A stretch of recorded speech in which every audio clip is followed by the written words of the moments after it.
উঠিয়ে দিলাম। তো নর্মালি আমরা ক্যারেক্টারের যে টাইপ করলাম সেইগুলি তো এখানে দেখলাম যে এখান থেকে কী কী চেঞ্জ করা যায়, ছোট বড়,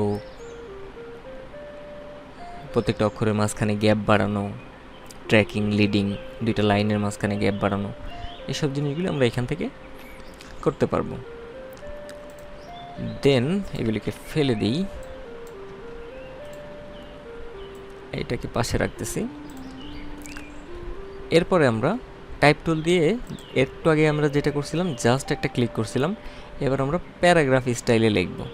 যে আমি চাচ্ছি যে এতটুক যে আমি একটা যেরকম ক্লিক করে টান দিচ্ছি, ক্লিক করে ছাড়িনি, টান দিয়ে আমি কতটুকু এরিয়া জুড়ে লেখাটা লিখতে চাই সেটা এভাবে টান দিলেই ওর ভিতরে লেখাটা হয়ে যাবে। এগুলি সব উঠিয়ে দিচ্ছি, সুপারস্ক্রিপ্ট, সাবস্ক্রিপ্ট।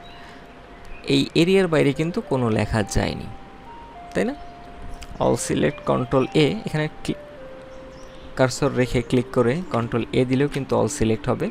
অল সিলেক্ট হয়ে গেছে। এখন আমি এখান থেকে ফন্ট সাইজ কতটুকু দেওয়া যায়, 24, এটার গ্যাপটা কমিয়ে দিই।